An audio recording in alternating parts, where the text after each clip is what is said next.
دیا کہ جب حضرت بلال حبشی میرے سرکار کے قدموں سے وابستہ ہوئے ہیں تو بلال وہ غلام نہیں رہ گئے بلکہ نبی کے قدموں سے جڑنے کے بعد آقا کی محبت کے ذریعہ وہ دنیا کے امام بنتے نظر آئے ہیں۔ یہ مسلمانوں حضرت عمر رضی اللہ تعالیٰ عنہ کا دور حضرت عمر رضی اللہ تعالیٰ عنہ یہ خلیفۃ المسلمین ایک دن وہ مسند خلافت پر جوابار تھے، مسند خلافت پر بیٹھے ہوئے اتنے میں ایک کالے رنگ کا حبشی آدمی آتا ہوا دکھائی دیا، بوڑھا آدمی آتا ہوا دکھائی دیا، ہاتھ میں ڈنڈا لیے ہوئے ہے، لاٹھی لیے ہوئے ہے۔ اے مسلمانوں وہ آتا دکھائی دیا، وہ حضرت عمر جو کیسر و کسریٰ کے حکمراں آ جائیں تو اپنی کرسی نہ چھوڑے، اپنی مسند نہ چھوڑے۔ جیسے ہی اس بوڑھے آدمی کو آتے ہوئے دیکھا حضرت عمر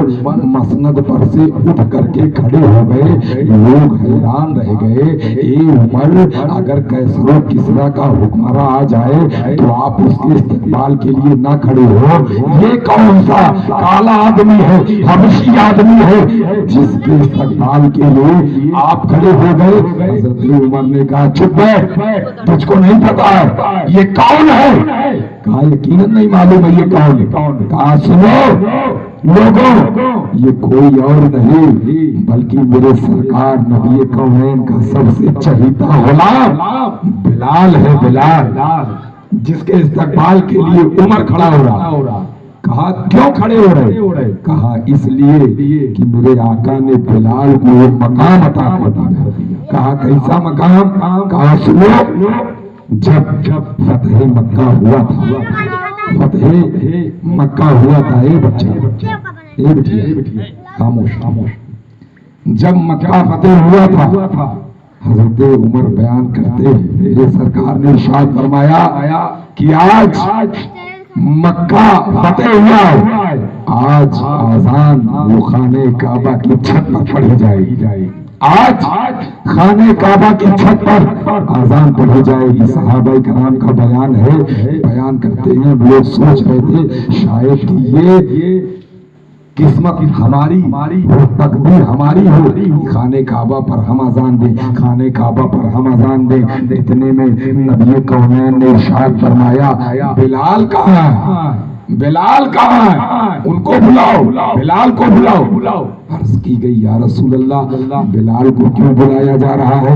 میرے سرکار نے ارشاد فرمایا آج بلال کعبہ کی چھت پر چڑھ کر کے اللہ اکبر کی صدا بلند کریں گے، آذان دیں گے۔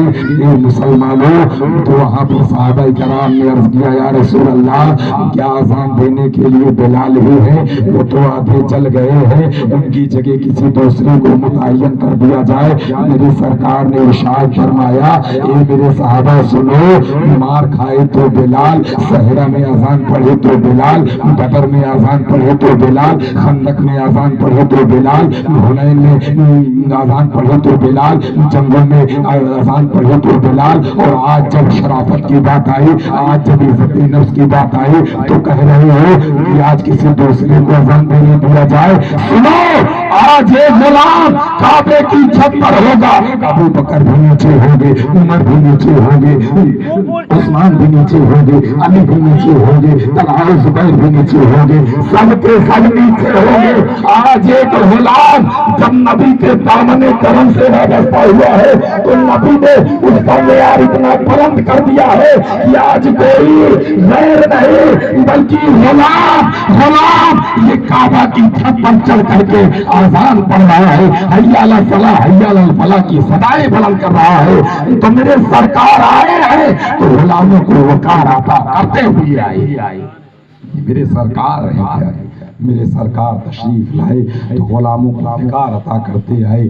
بہنوں کا کوئی معیار نہ تھا، یہ بہنیں جتنا اپنے مقدر پر ناز کریں کم ہے کہ بہنوں کو وقار یہ میرے سرکار صلی اللہ علیہ وسلم نے عطا کیا۔ میرے سرکار صلی اللہ علیہ وسلم کی ایک بہن حضرت شیمہ، نام سنا ہوگا آپ لوگوں نے، ایک بہن رضائی بہن حضرت حلیمہ سعدیہ کی بڑی صاحبزادی حضرت شیمہ نام جس کو نہ پتا ہو وہ سن لیا. حضرت شیما رضی اللہ تعالیٰ عنہ بڑی محبت کیا کرتی تھی سرکار سے، اس لیے بہنیں کوئی سی بھائی کیسا بھی، لیکن جتنی محبت بہن اپنے بھائی سے کرتی ہے بعض اوقات تو شوہر سے بھی نہیں کرتی. شوہر کی طبیعت خراب رہا ہے نا، ان کے ضرور ڈیری لگا رہا تھا، لیکن اگر بھیا تعلق سے سن لیے کہ تھوڑا سے بخار آ گیا ہے چھٹپٹائے کے رکھ دے. بہنوں کی محبت بڑی عجیب ہے نا. حضرت شیما سرکار سے بڑی محبت کرتی ہے. دیکھیے قبیلے سعد میں سرکار تشریف لے گئے چھوٹے سے، حضرت حلیمہ سعدیہ دودھ پلا رہی ہیں، حضرت شیما ان کو کھلاتی ہیں، سرکار کو لے کر کے محبت کرتی. پہلے دیہاتوں میں یہ رواج تھا کہ اگر گھر میں چھوٹا بچہ ہوتا تھا اور بڑی بہن ہوا کرتی تھی تو ماں شام کے وقت بڑی بہن سے، بڑی لڑکی سے کہتی تھی بٹیا بھیا گھر لے آؤ اور جائے کے محلہ میں کھلائے لاؤ تاکہ ہم گھر کے اندر قاعدے سے کھانا وانا بنا سکیں، ہے نا، چوکا برتن ہو سکے. پتہ نہیں اب ماحول ہے کہ نہیں ہے، میری آواز نہیں ٹھیک ہے، نہیں تو ورنہ میں بڑی شاندار باتیں آپ کو بتاتا.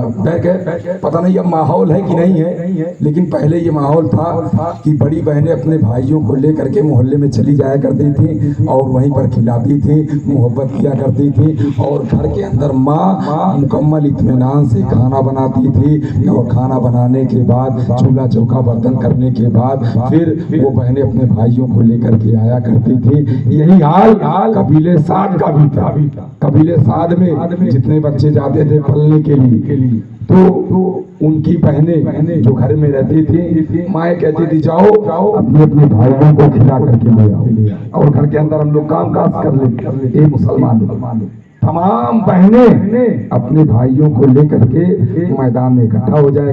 ہر ایک بہن اپنے بھائی کی تعریف کر رہی ہے. اب جہاں 10-15 بھائی بہن ہو، ہر ایک بہن اپنے بھائی کی تعریف کر رہی ہے کہ میرے بھائی کی آنکھیں تیرے بھائی سے خوبصورت ہیں، میرے بھائی کے ابرو تیرے بھائی کے ابرو سے خوبصورت ہیں، میرے بھائی کا ہونٹ تیرے بھائی کے ہونٹ سے خوبصورت ہے. ہر ایک بہن اپنے بھائی کی تعریف میں قصیدے پڑھ رہی ہے کہ میرا بھائی سب سے خوبصورت ہے، میرا بھائی سب سے خوبصورت ہے. اتنے میں اے مسلمانوں سب بہنیں اپنے اپنے بھائیوں کی تعریفیں کر رہی ہیں. اتنے میں نبی کون ان کی بہن حضرت شیما رضی اللہ تعالیٰ عنہ میرے سرکار کو اپنی گود میں لے کر کے قبیلے سعد کے میدان میں آتی ہوئی نظر آتی ہے. بہنیں اپنے بھائیوں کی تعریف کر رہی ہے کہ میرا بھائی تیرے بھائی سے خوبصورت ہے. حضرت شیما کے کانوں میں آواز پہنچی، حضرت شیما کے جذبات بلند ہو گئے. حضرت شیما نے للکار کر کے کہا اے قبیلے سعد کی بہنوں سنو، تم اپنے بھائیوں کی تعریف میں قصیدے پڑھ رہی ہو، میں تم سب بھائیوں کے مقابل میں اپنے بھائی محمد کو لے کر کے آئی ہوں. ہے کسی کا بھائی جو میرے بھائی سے خوبصورت ہو؟ ہے کسی کا بھائی جو میرے بھائی سے حسین و جمیل ہو؟